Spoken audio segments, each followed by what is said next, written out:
morning, buenos dias. This is the early version of the Sci-fi express lane, where I have to use my dash light to light up my beautiful face. Oh yeah. Why is it not clear? What's going on? Okay. All right, I'm gonna bring to y'all an extension from one of my panels this weekend that I had at a Multiverse in Atlanta. I was on a panel, and I'm going to credit it to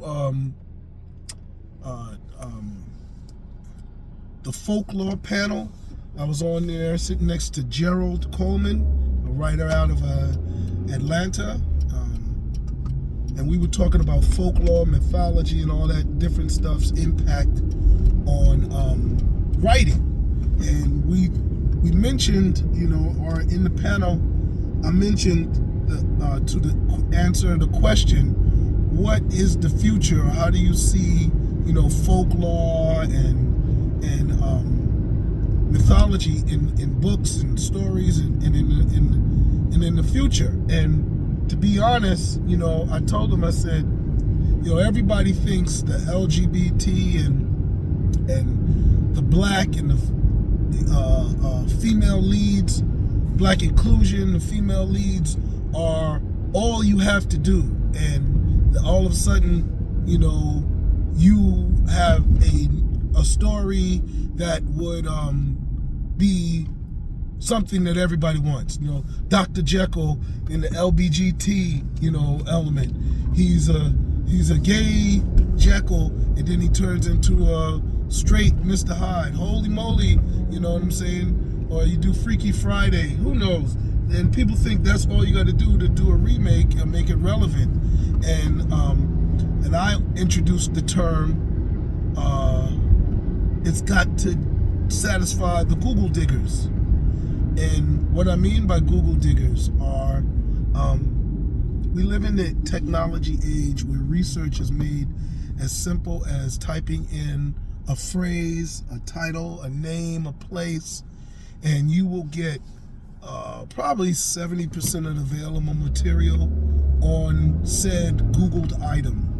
And you can get it in a way where you can show it to people. You can get it in a matter of seconds. You can get visual references, things that would have taken us a drive to the library, searching through microfiche, hours, now is available to us in a matter of seconds. Things you probably would have had to travel across the world for, because they probably were only available in a remote library specific to whatever it was that you were researching. So now you have to satisfy the Google diggers, right? And what do I mean by that? I already tell you what Googling is. Well, when I did my book, It Happened on Negro Mountain, right? I didn't have Google when I found Negro Mountain. I drove past it in 1995, 96 on the way to a show at West Virginia State University. And I was tripping, and we pulled over on the side of the road and took a picture of this road sign that said Negro Mountain elevation, whatever. And might have used it, but I just never really connected the two. But this is something that technology brings, and this is Google digging. People need to dig more into your story, and they get to do it because of technology. And if you can give people something that they've never heard of, if they have to research, it's provocative, and it's provocative because it gives them an opportunity to research something. Now you've got something that's fire. Now you got something that may become something more than what it, more than just a book or a story or a movie. Now you got something that's ready to take off. And so satisfying the Google diggers is an important thing. So I kind of wanted to say that. And also, it makes your lying step up, because now you can't just lie on the people.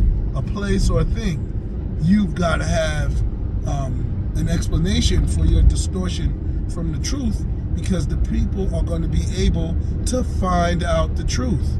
They're going to be able to go online and find out the truth. Oh shit, I think I got 2 videos. Damn it.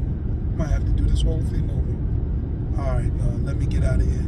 This thing is at a minute. I think I messed up. If not, I can connect the 2 videos. Anyway, that's how it happens when I clean the lens. But yes, Google digging is a thing, and it is something that people might not necessarily factor in when they're writing stories. They may want to write something, and there's been big lies in Hollywood, and I'm pretty sure it didn't stop at the Hollywood film. The real Cleopatra. Now you can't really fool people with some BS Hollywood cultural appropriation. It's going to get called out faster. And even with Google digging connected to, Twitter and, what they call Black Twitter.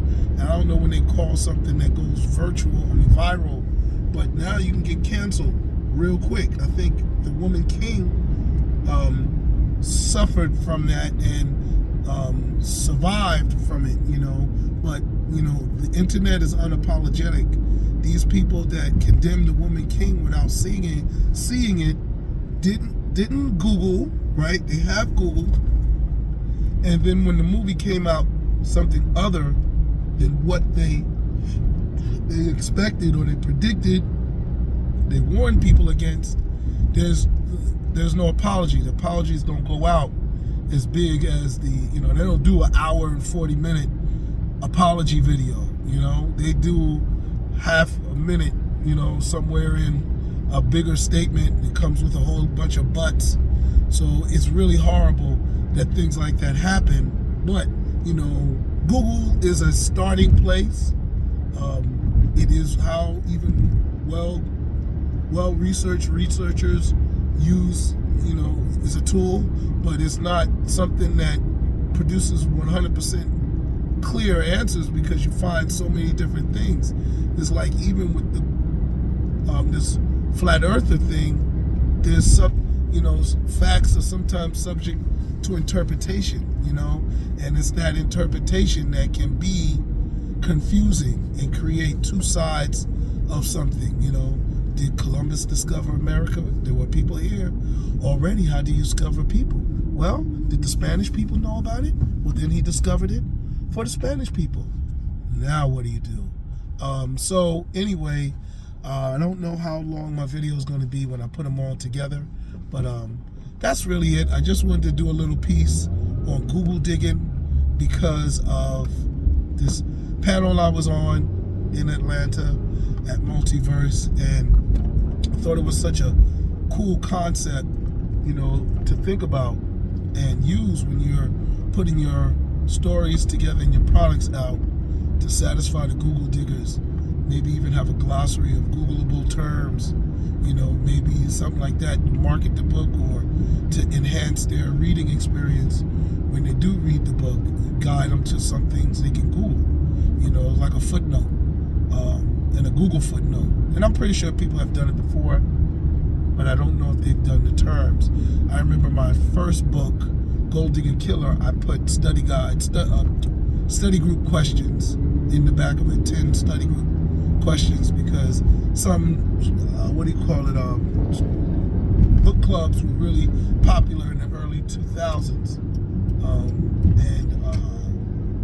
Writers would put those things in their books for study groups. Book clubs, So I did that. I'm thinking maybe I'll do some Google things for people who want to research things that, ideas that connect to the story. All right? But that's it.